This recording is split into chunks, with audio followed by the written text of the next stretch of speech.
Oh, the joys of the internet. Sorry about that, fellas. Ladies and gentlemen, that is. I think we had a few ladies in here last time around.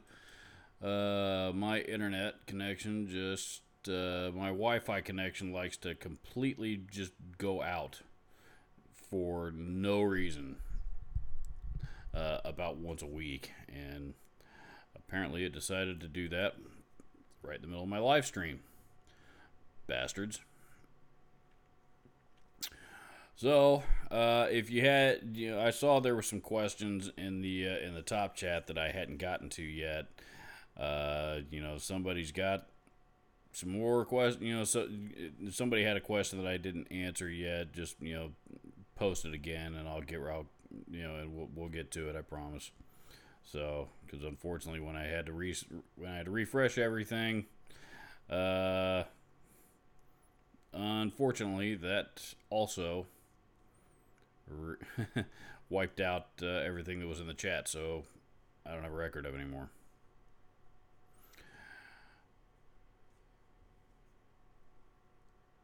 You were blinking in and out. Oh, lovely. OBS.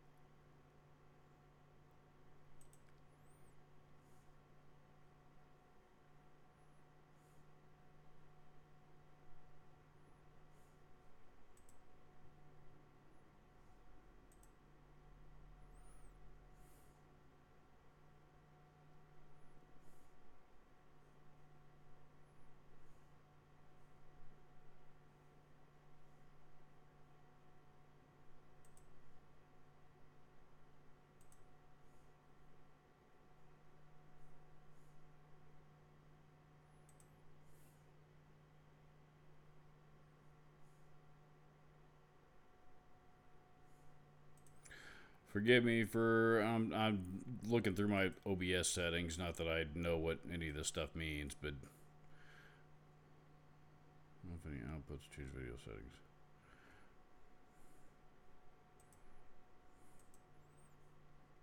Because I have come to hate OBS.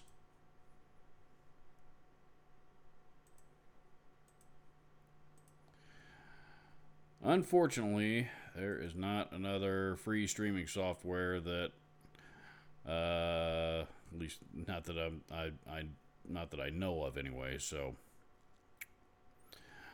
hopefully, I changed something. I don't know if it's going to make it better or worse. I guess we'll find out.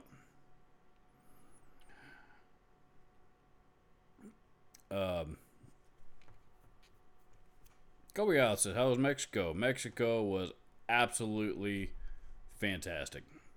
Mexico was absolutely awesome. We had a great time. Uh, that was our second time going, and we spent a whole week there this time. Last time we spent, I think, 6 days. This time we spent a full week, and we could have stayed several more if we had had the time and resources to do so. Um,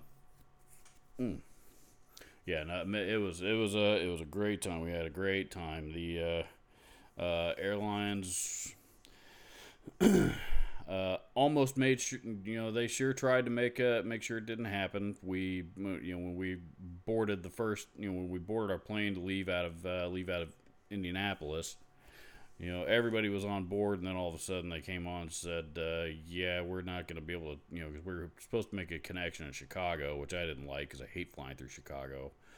But we were supposed to make a connection in Chicago, and then they came on all of a sudden and said, yeah, we're not going to be able to, we're going to be delayed because of weather in Chicago.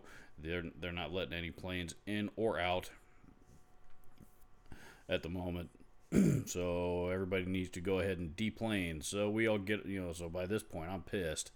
We get off the plane, get back in line, and, all of a sudden they're rerouting everybody. And there's another plane, there's another gate right down the way, whose intercom we could hear very clearly that said flight whatever, to Chicago is leaving right now. Same airline and everything. So it was clearly didn't have anything to do with the weather. It had, there was something going on with the plane. But anyway, so they rerouted us, and we ended up making a connection Miami instead, and made a connection Miami. Pardon me. Made our connection in Miami, and then we flew on down to Cancun from there. So,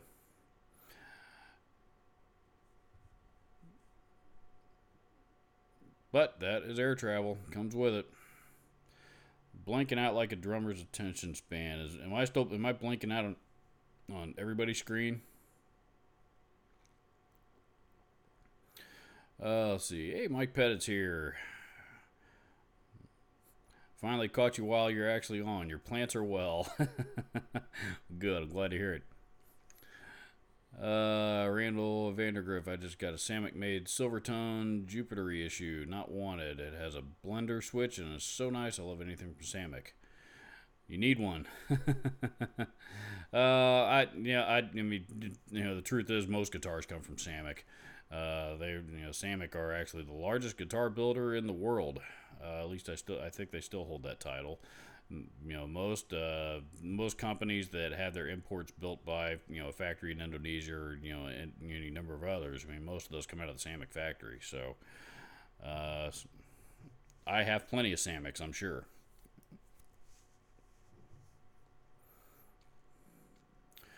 Mike Pettit says, Robert, you ever built a guitar? I'm making one inspired by Hetfield's Ken Lawrence made with wood from the garage. My wood is over 130 years old from my uncle's farm in Texas, hoping to make it work.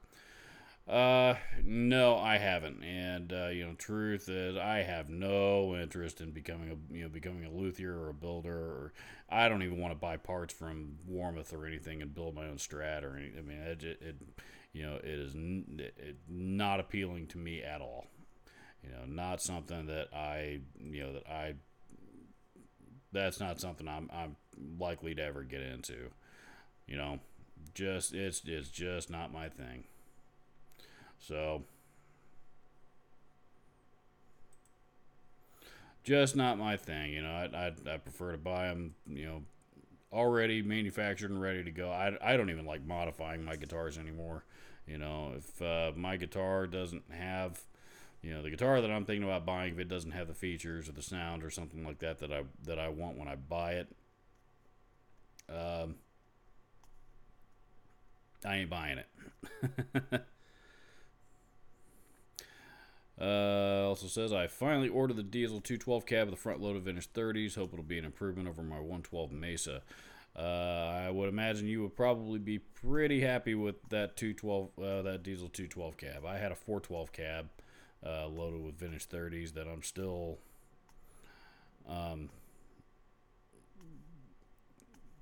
not.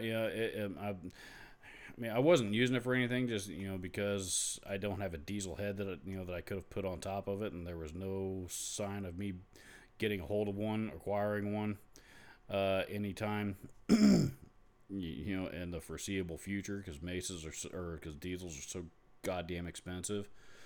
So I decided rather than sit there and let it collect dust, I'd go ahead and trade it off, and that became my Charvel Model 5. But part of me is still kicking myself for getting rid of that cab.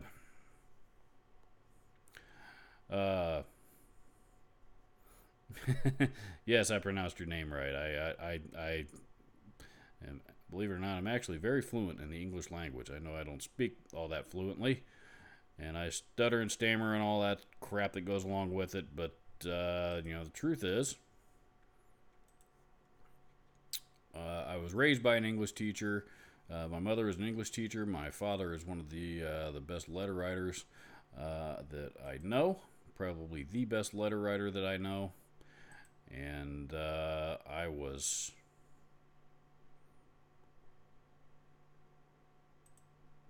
taught, I was taught to read a lot growing up, and,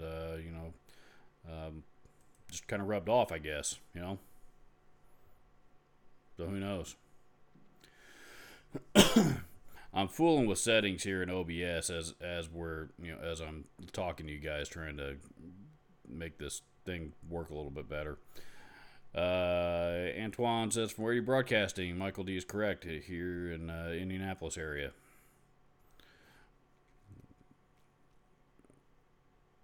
No longer the new connection series. Okay.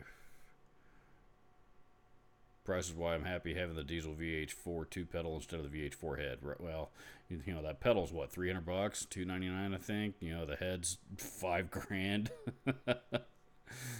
A little bit of a difference. I mean, I don't know if they sound identical. Although I guess Henning Pauly did a side-by-side comparison video on his channel. Seeing how close the two actually were. It was. I love Henning and I love his channel, but his videos are all pretty long, and I don't always have the time to sit down and watch a 30 or 40-minute video. So I saw that he had posted it a while back, and I never went back and watched it though. Indianapolis, I love the Nuckin' Futz is here. It says, I love the restaurant St. Elmo's. So yes, you have been here. St. Elmo's is a very famous steakhouse here in Indianapolis, and there's people that travel through Indianapolis. If you're the kind of individual that frequents steakhouses, that's generally a hot spot. And they're very well known, of course, their steaks, but they're also very, very well known for their shrimp cocktail. And I was, some of you guys know I'm a big wrestling fan, and I like to listen to Grillin' JR, which is Jim Ross's podcast. And he just here this past week, he mentioned they were talking about a show that took place, old WWE show back in the 90s that took place here in Indianapolis. And he had, as they were talking about it, he mentioned St. Elmo Steakhouse. So, yeah, it is a very, very, very good place to eat. The truth is, that's from what I understand. The truth is, I've lived in this city almost 30 years, and I've actually never gotten to go there. It's right there in the heart of downtown, but it's pretty well known. Matter of fact, that if you guys remember the video that I did earlier this year, that was kind of documenting my experience when I got to see Metallica from the front row. They, of course, at the end, they were tossing out guitar picks everywhere, and I was fortunate enough to get a hold of one. And right there, on one side of the pick is a it said, or one side of the pick said Metallica, March 9th, 2019, Indianapolis, Indiana, and on the back side of the pick, it was James Hetfield's picks, and the back side was a picture of St. Elmo Steakhouse, so the sign and everything. So.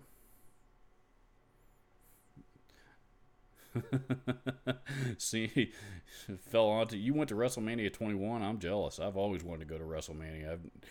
That's one of those. Of course, I've been watching WrestleMania ever since its inception. As well as I can anyway. YouTube is not receiving enough video to maintain smooth streaming. As such, viewers will experience buffering. Okay, I'm willing to bet that is because. Yeah. Alright, so YouTube's telling me that, the live stream is not the strongest in the world. Part of this is, I mentioned my crappy internet connection earlier. I made the mistake of, I'm actually uploading a video as I talk to you guys. And it's about 40% of the way done. So, hopefully when that finishes up, maybe this will, if it finishes up sometime soon, it may not. Hopefully that will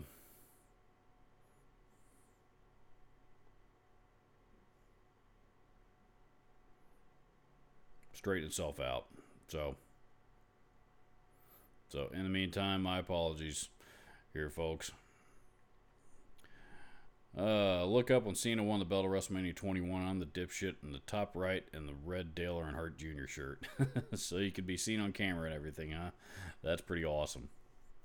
Is that I've always wanted to go to WrestleMania. I've always wanted to go. I mean, I remember WrestleMania, 7 is not regarded as one of the best WrestleManias. As a matter of fact, I think it's regarded as one of the worst. But that was the one with Hogan versus Sergeant Slaughter.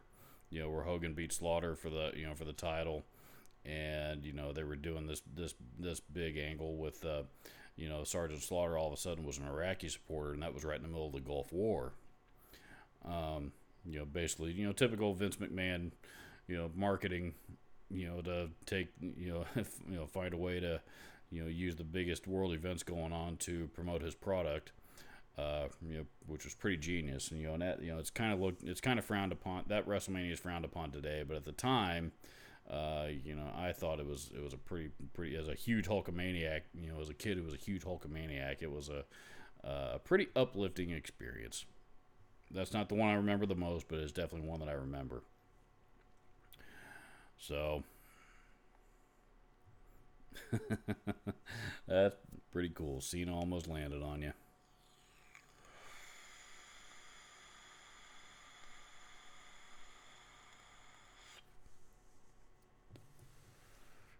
Motorhead surprised us by playing Triple H's entrance live immediately after Cena walked away from me.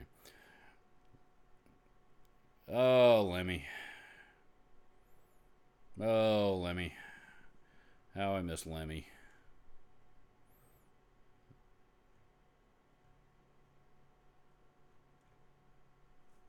How I miss Lemmy.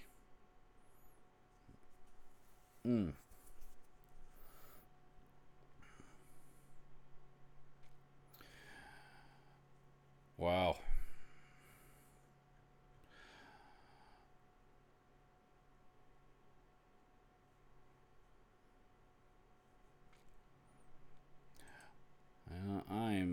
We're getting people that are popping in and popping back out pretty quick, and I'm thinking they're probably not digging me fighting my internet, my bandwidth at the moment.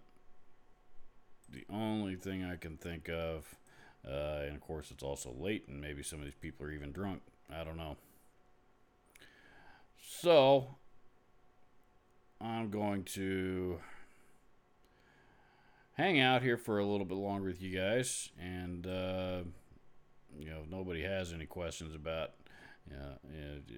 anything, and this thing kind of goes dead quiet and we do nothing, I'm probably going to call it short, and we'll pick this up here another day. I don't get to do the live stream stuff very often because I have I know you're not drunk, Mike. I've gotten away from the live stream stuff because not necessarily intentionally, just kind of the way it's worked out. But I've started doing a lot more with Pro Tools. I started doing a lot more with Pro Tools. Doing full track demos. For those of you that followed my channel for a while, you're probably aware of that. So I've been doing full track demos and stuff like that, and while it's I do enjoy it, I think it adds another element to gear demos and stuff that I didn't have previously. And it's also been a good learning experience for me to learn to finally enter the recording world. But in the interim, whenever I'm doing a full track demo, especially being forced to, by the copyright laws to, have to do it all original, all original music, no covers, give or take. That was it's time consuming. It's real time consuming. So, a lot of the time that I used to use on Saturdays for live streams, I don't have that to spare. But things happen to work out this particular night. Eddie Rodriguez is here. Says, "Hey Robert, what do you think of the new BC Rich 2019 guitars?" I haven't seen any of them yet, unfortunately. I've seen the photos. I've seen they're marketing the hell out of them online. Apparently they've changed ownership. I thought that they had finally announced who the owner was, and it wasn't anybody nearly as significant as a lot of previous speculation seemed to think it was going to be. There was talk that Slash was going to buy the company, and some some real big names like that. I didn't believe any of it, but just because Slash is a pretty busy guy, and I don't know that he's got time to run a guitar company, especially one the size of BC Rich. Despite being a loyal BC Rich player for most of his career. But my understanding is they finally they are under new ownership. They are the Praxis era is over, and looks like somebody's actually paying some much closer attention to it, to the details and everything. And for everything that I've seen, I mean, they look sharp. They look real sharp, and I'm excited to try one. But they in the end they lost a lot of their dealers. Even Guitar Center's not carrying them anymore. So doesn't mean they won't pick them back up. But in the meantime, they lost a lot of their dealers, so they're going to be a little harder to just be able to walk into a store, pick one up, and try. For that's not going to fix itself overnight. So I never have been able to pronounce your username right. Kobayath. Try that Mosaic pedal you suggested. Sounds like an organ the higher up the register you go. Yeah, that's that. The Mosaic's still on my radar as well. I'm waiting for inventory to run low on those, and for Harman to decide to blow those out. So I'm waiting for a good price on them. Right now, they're still it's like $170 pedal. For a 12-string emulator with 2 knobs on it, that's a lot of clams for a pedal. So Mike Pettit says, here's a question: you ever try the new Studio Marshalls? I finally got rid of mine and went back to a new Mini Mesa Recto. I never could get that Studio Classic to sound good. I saw one today when I went up to the grand reopening at Sight and Sound today. They actually had one, but it was a pretty big event for them, and it was a busy place, and I didn't get a chance to plug into anything while I was there, just because you couldn't turn around without bumping into somebody, and I didn't want to mess with having to get somebody to get a high end guitar down off the wall. They had it right underneath their Gibson section. Of course, I'd love to plug a Les Paul into it, but I always feel guilty about them, about shops getting the high end stuff down off the wall for me when I'm not serious about buying any of it. So I'll get to try one of these days. The Studio JCM 800 is the new one, is the one of those that has my attention. That and the Origin. The Origin amps sound real good. I really, really like the Origin series. I've kind of been eyeballing a 20 for a while, but something else keeps getting in the way, and I keep buying other stuff. I just racked up a fairly hefty amount on my GC card here just in the last couple of weeks, and you guys are going to start. I'm not gonna let the cat out of the bag about what I acquired, but you guys will start seeing it in demos coming up here in the next week or so.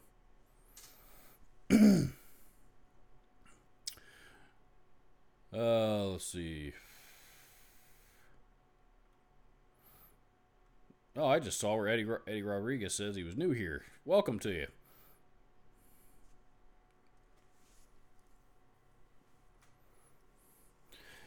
Nuckin Futz says, I went to Bernie Sr.'s funeral. It was so sad to lose him. Yeah, he was Bernie Sr. was a pioneer in the guitar building industry. I don't know that he invented the neck through design, but he's certainly one of the guys that pioneered it. And BC Rich, when it comes to neck through guitars, BC Riches are one of the earliest brands to employ that design, and that there's so many of their guitars back in those days were neck throughs, and So I mean, they're kind of credited with being the company that put that design on the map. And you're right. It was losing Bernie was Bernie Senior was a bad deal for the guitar world. It was a sad day. Fortunately, his kids, his sons Bernie Jr. and I think John, I think was his other son, both kind of picked up the mantle. I think Bernie Jr. ran the company for a while, and then if I can remember, it was the Class Axe era. I can't remember if he ran it before or after Class Axe, the Class Axe era, but he had taken it at some he ran it maybe even twice he ran it. Then eventually changed ownership, and he started BRJ, Bernie Rico Jr. guitars, which are all very similar BC Rich style designs. Those are killer guitars. I'd love to have a BRJ.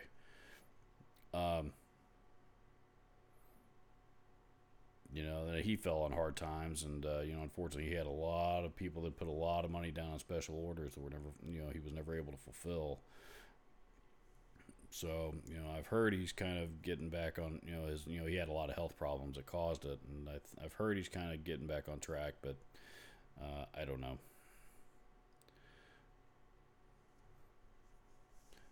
Bernie Sr. did an event neck through. Gibson had it back in the 60s with the Firebird. I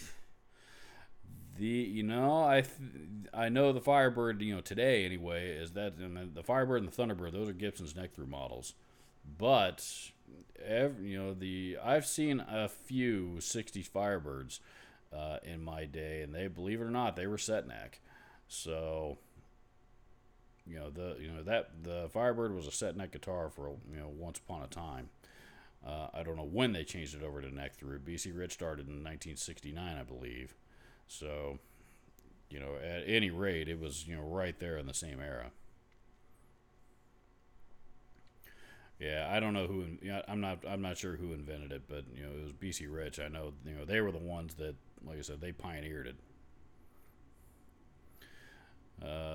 Senior told me that I played a lot like Clapton when I was young, and then said, "Don't quit your day job."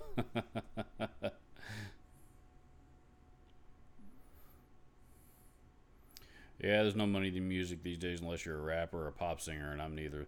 I don't buy into that. Everybody, oh, guitar's dying. Nobody's into guitar music anymore. That bullshit. I'm not buying that. I'm not buying it for a minute. There's still plenty of guitar music, guitar-based rock music out there. New bands are coming out all the time. Old bands are going out on tour every summer and selling out arenas all over the place. They're I don't think guitar's going anywhere. Yes, a lot of the younger generations into more of the electronic stuff, but but a lot of the younger generation is also pretty big into guitar music too. So they're not hanging out in guitar shops like they were like we were when I was their age. Those are those days are dying because so much has moved to the internet. But I'm not a believer that guitar is dying. Guitar music is no longer popular. So Mike Pettit says, how many of your guitars have the headset pickups? Just curious. I know you're a fan. Frankly, I love them. They're literally like 2/3 of my current guitars. I have one guitar with a headset in it. It's actually it's a Chipson. It's a fake Chinese made Les Paul. That matter of fact, I've never heard them. I was trying to install them into. I had this headset and I was trying to install them into this fake Les Paul, and couldn't figure it out. So I took it to my buddy Techie Tony at Guitar Center. Tony can fix just about anything, but I was still an employee there at the time, and he wasn't making any money on me, so I don't know how much effort he put into it. But he said he couldn't figure it out. And I guess I do know how much effort he put into it, because later he told me he didn't put much effort into it because he wasn't making any money on it. And I get it. So he is, since, told me to bring it back down, I'll have another look. Well, in the interim, I gave him to another friend of mine. I gave that guitar and the pickups to another friend of mine. He said he'd be happy to put them in. Well, as soon as that happened, he ended up, he got a job offer somewhere else. Or he got a job offer down in North Carolina, I believe. And, that whole thing ended up moving pretty quickly for him. The guitar wound up at his in-laws' house, where it sat in their basement for the next 2 years, or 2 or 3 years, or something like that. And I just kind of figured I was never going to see it again. And then he and I got back in touch a couple of years ago, and I was able to go back over to his in-laws and get my guitar back. The problem was, after I got it back, it was locked in the case that somebody gave me for it, and I can't remember the code for it. It's sitting to this day. It's still sitting there in the case, locked up, that I can't get into, sitting up against the wall. So, if there's only 1,000 possibilities of a combination, I'm through about 300 or 400 of them, I think. I don't know. And then I just kind of gave up. I'll get back to it and get that thing out one of these days, but. I would like to hear those pickups, though.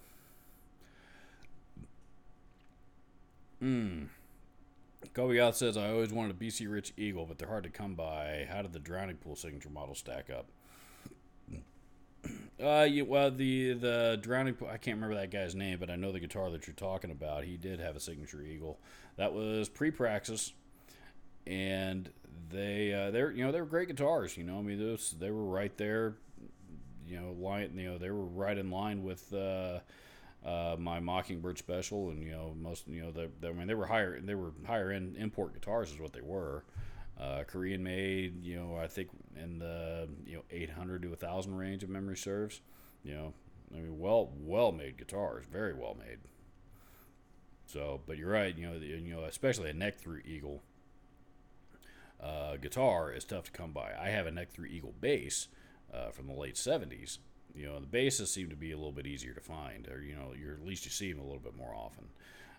The guitars, a lot of BC Riches are tough to come by right now, just because they, they're the stuff that they were putting out during the Praxis era did not resonate with their customer base at all, and nobody knew when that was going to end, and all of a sudden everybody started hoarding them. So. Kappa has joined us again. Give me a minute here, folks. I've got to get caught up here. You guys are chatting, so. Kappa says, did you hear Kerry King isn't with BC Rich anymore? Yes, he just recently signed with Dean, which I don't know how that, I thought Slayer just finished up their retirement tour, so, I saw some people speculating in a couple of guitar groups on him, man, that he's gonna go out, and I guess he's already put a band together, so he's gonna go out and do something new. But I would imagine an endorsement with Dean is probably a lot easier to come by when you're still in Slayer, versus when you're in a new band that's hasn't broken ground yet. At least I'm assuming that is the logic behind that.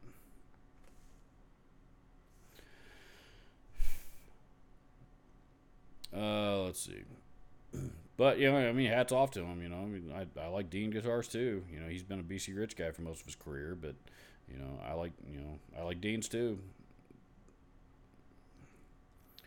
Little Hooker Jam says, hey Robert, like your channel, own any Carvin amps or cabinets, and do you think they'll start making them again?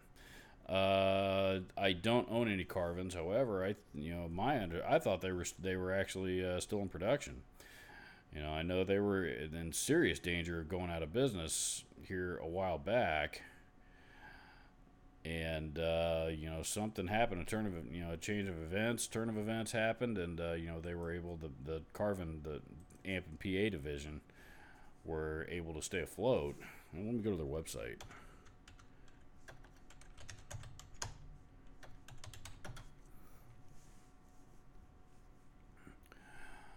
Carvin amps and audio. Oh, well, okay. Go to carvin.com and you got the pro audio side, and then guitar tube preamp pedals. So I guess they did stop. I guess I did know that they stopped making them because they were. I know Steve Vai is. I think he just signed a new amp signature deal with somebody else, and he'd been with Carvin forever. Of course, the Legacy was his signature amp. Looks like they are still making his signature tube preamp pedal, though. That's pretty cool, but that's about the only piece. According to their website, that's about the only piece of guitar gear they've got left. They got a wireless system that's similar to the Line 6 G10, and everything else is like, it looks like everything else is live sound PA gear. So yeah, so I guess they're not doing much in the guitar world these days. I know the V3Ms are I've always loved those amps. I think those are out there on the used market. You can find them.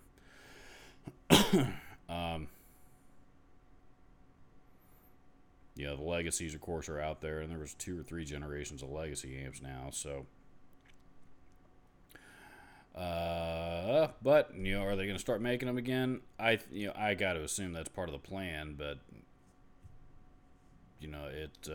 especially with Kiesel guitars, all of a sudden taking off after they split.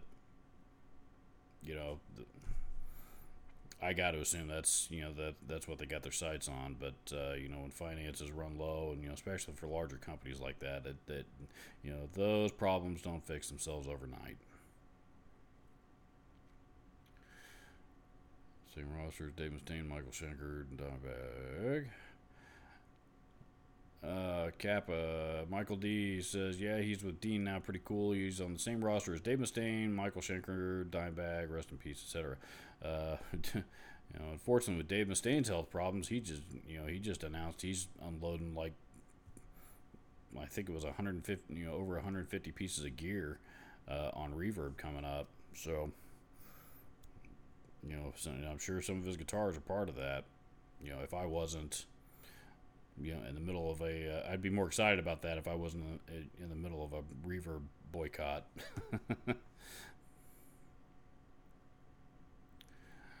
Let's see. I'm putting Michael Lee says I'm putting some new pickups in my one Strat as soon as I can learn how to solder. Soldering is a pain in the ass, man. I've never been good at it, and that's another reason why I don't mod guitars anymore.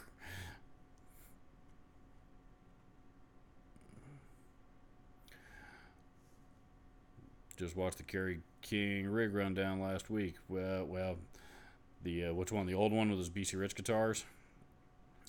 I've seen that one. That one's pretty cool. He's got a lot of signature gear, man.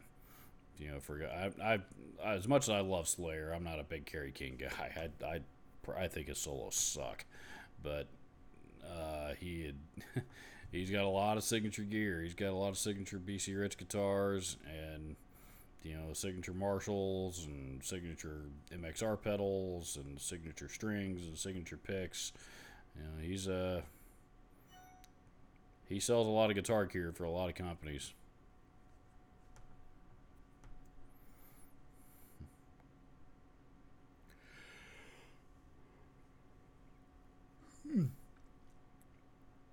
Kappa says, I have a guitar I wish I never sold. I had a Fender Jag Stang a few years ago. I had a Kurt Cobain model. Yeah, those are actually pretty cool. I like those guitars. The cross between the Jag and the Mustang.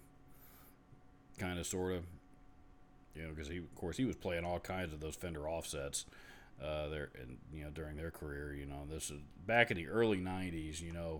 We as teenagers, we knew Strats and we knew Tellys, and that was really about all we knew from Fender. And it kind of became a game between me and my other friends. Whenever he'd show up on TV or something playing an offset, who could guess which one it was. And it was either there was the Jaguar, there was the Mustang, there was the Jagstang eventually, and I think he was playing a Surfcaster there a time or two. If you guys remember those guitars.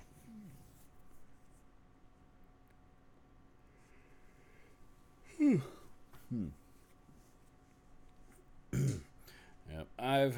Mike Pettit says I've had pretty good luck. I guess I've had 3 Chipsons now, and a buddy of mine got one too. They've all been pretty good for their price. I've definitely paid more for worse guitars. Yeah, I actually own 3 of them. There's the one that's locked in the case, and then I've got 2 more hanging up on the wall, back in the dungeon. And I don't use those in videos very often, just because I don't want to give YouTube yet another reason to demonetize one of my videos. But the 2 that I got hanging up back there, they one of them, especially the white one, actually sounds really good.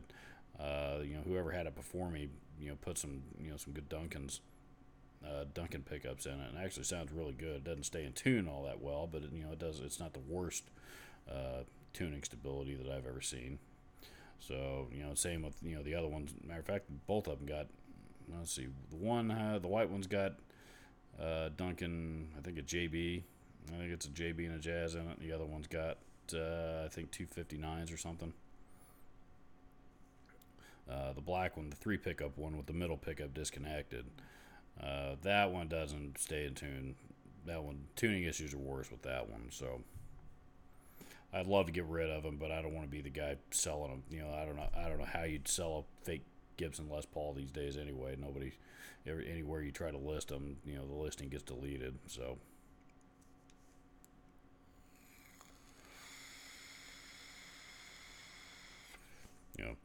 and I don't need to sell them. Plus, it's kind of cool to have them hanging on the wall, because then it looks like I own 2 Les Paul Customs to people that watch my videos for the first time.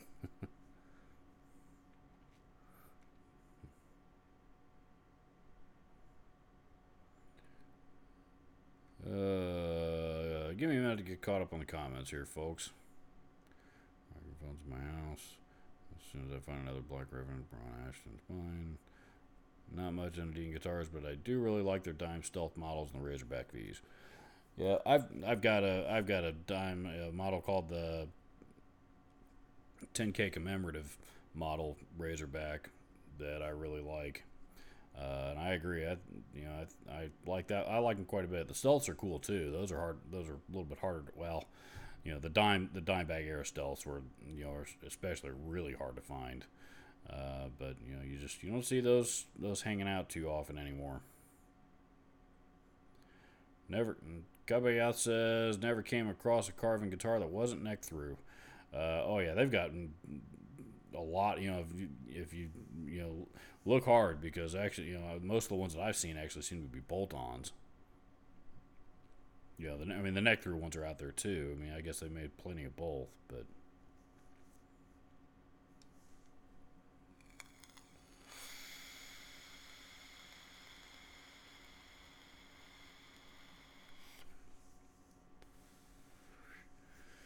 Eddie Rodriguez says, I wonder if Dave Mustaine still has some of his Jacksons. I bet you he probably does. He's the guy that that made the King V popular. As he was, of course the Rhodes V, of course that that's we have Randy Rhodes to thank for that model becoming cool, but the King V, the symmetrical one, Dave Mustaine's probably is the guy that made that model famous. And I think there was a point back in the 90s or something, when his band broke up again, and I think he got, he swore that he was never going to put another band together, and he was done. And then he sold everything on eBay, his Blue Voodoos, everything.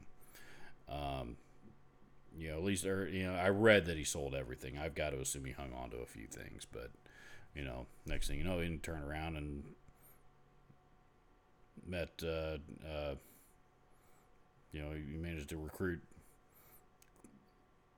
Chris Broderick, and then Dave Ellefson came back, and they rifled through a drummer or two, but then all of a sudden he had a pretty stable lineup for 10 or 15 years. So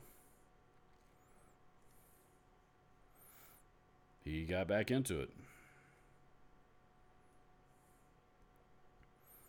Scott Ian played the Surfcaster back in the 90s? Really?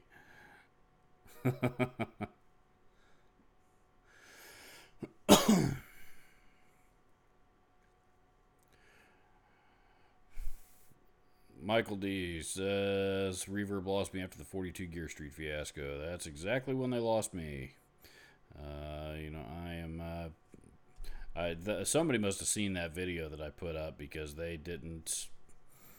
I all of a sudden I can't even log back into my affiliate account with them. So they must have kicked me out themselves.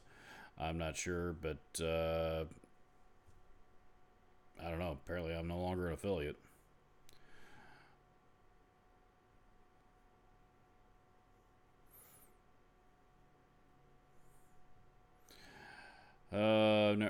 Mike Pettis says I've never actually dealt with reverb ever since my local GC pissed me off again. Oh boy. I've mainly been using Sweetwater, sometimes Z-Sound if I want to make 12 payments on a bigger dollar item. Oh boy, I'm scared to ask what GC did. There's one of my closest friends that he started out. Our relationship started out. He was a customer of mine when I was at GC, and somebody screwed something up, and he came back in one day to try to get it fixed, and I happened to be the guy standing behind the counter, and I fixed it for him. It was a pricing issue or something. I can't remember, but I got him taken care of, and he appreciated that, and he kept coming back in and buying stuff from me. He's a guy that when he he's not going to drop money every time he walks in. Sometimes he just wants to check a few things out, but there are plenty of times when he walks in that that when he drops money, and he's to a couple of those guys anyway. He should not be a stranger, and they. He was telling me today that he was asking for a box because he needed to ship a bass out that he sold, and they told him that they couldn't give him a box because corporate's got this huge new rule that they're not allowed to give out boxes, they et cetera, and to their to their defense, there is a rule that corporate sometimes does try to enforce more often than others regarding that, and the reason why is because they recycle all their cardboard, and so most likely it's because they recycle it obviously for money.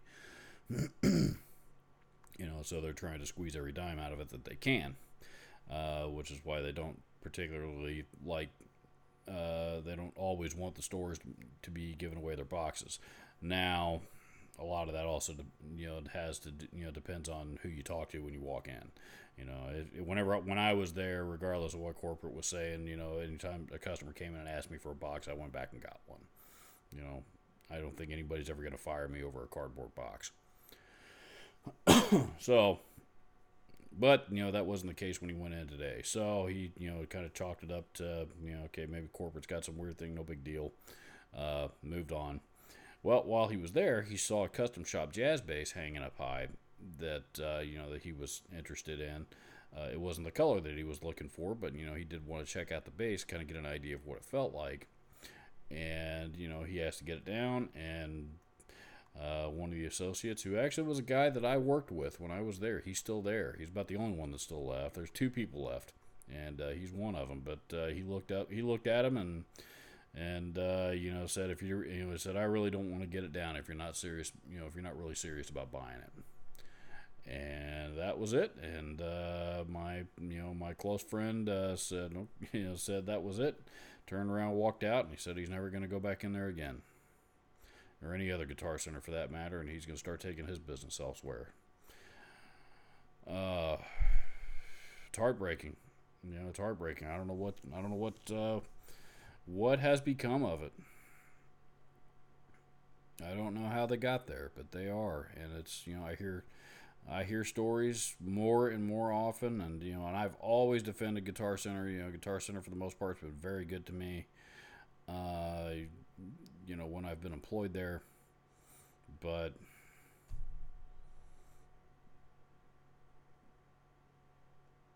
man, they've managed to make a lot of enemies here in recent years, and that's it's too bad.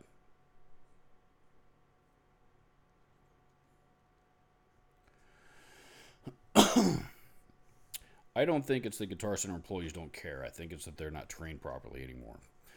One of the biggest challenges that they face is, the Guitar Center's profit margins are very, very low, and because of that, they can't pay, their employees. They can't pay their employees, certainly not a living wage, to be able to live on their own. And I'm not going to get into politics, but the economy is trending in a similar direction, and because of that, they're just not able to afford quality experienced employees, people that know a product and know gear and have experience in the industry, and they're just not able to hire those people anymore. So it's a tough spot for them to be in, really. So what they are, so they're kind of forced to hire young kids who are inexperienced, and my experience going in and dealing with those people is I think a lot of them really do want to do well there, but they lack the proper training and guidance, and there's just not that many of those guys, not that many of those people left anymore. So all the Guitar Center employees I know have 4 or more roommates. Yeah, yeah. I don't know about that many, but I'm sure there's parts of the country. Yeah, absolutely. I mean, that's unless I don't want to single out Guitar Center. Guitar Center's not the only company in the country that's struggling with this. It's not the only corporation. That's a big problem among retail stores. So.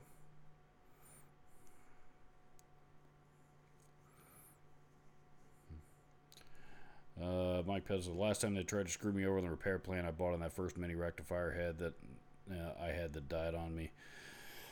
Oh boy. I will share my experiences with all that stuff another day.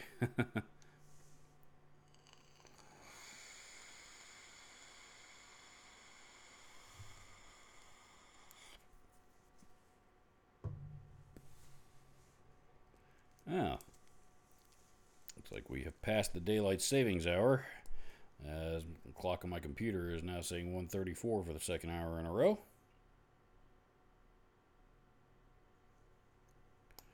I am going to reset my watch.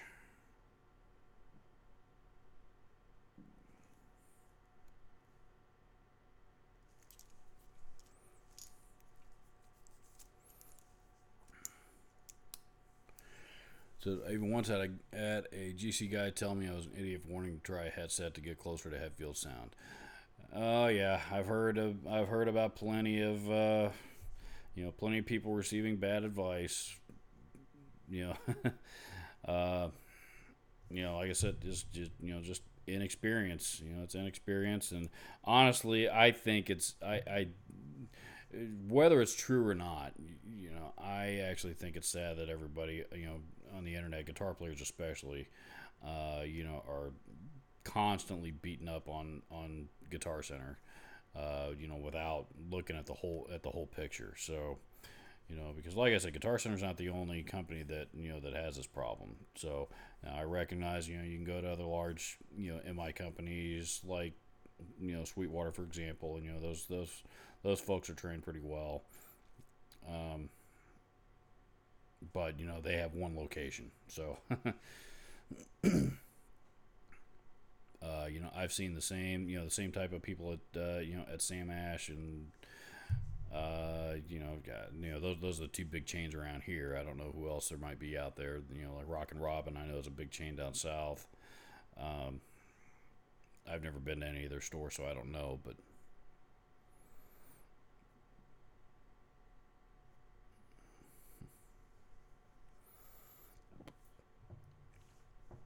Yep, but now I'm not making excuses for him. I'm not making excuses for an employee giving bad advice, but I am saying that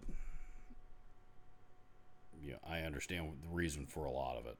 Not the bad advice, but for the staffing issues.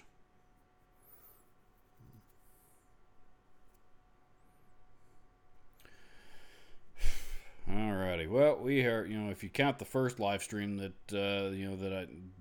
my internet connection cut me off of, we are over an hour here, and I am yawning a little bit more than I was when I first started this. So I think it is probably time for me to head to bed.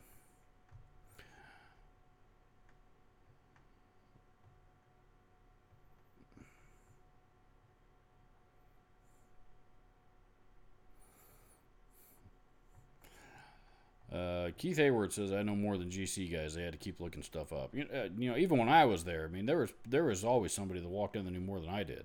There was. I mean, I had a list of close customers that I had strong relations good relationships with.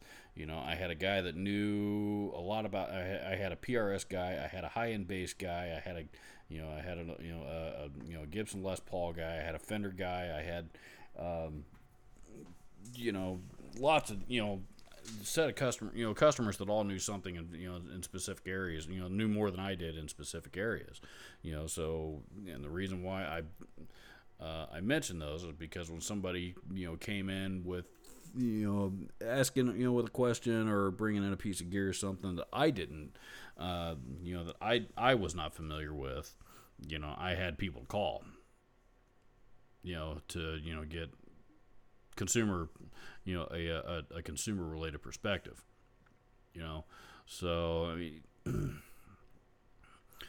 I see that meme going around, that says, people putting their hand up to Guitar Center employees, say, "I know more than you," There was a time too that none of that we all didn't know shit. So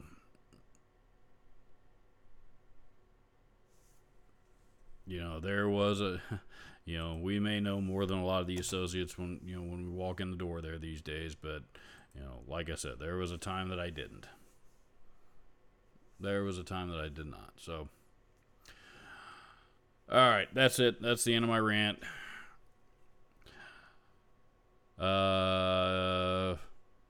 So yeah, make sure and check out the video. That new video is going up live here tomorrow morning rather. I guess it would be later this morning here in about what's that? Here in about a little under 7.5 hours. So, make sure and check that out. I think you guys are going to like it. I will tell you it's a guitar video, and I haven't done an actual guitar video, in a while. Most of the gear stuff I've been doing has been pedals and, recording stuff and stuff like that. So, I encourage you all to check that out when it hits, and let me know your thoughts on it. And yeah, I will see you guys here soon.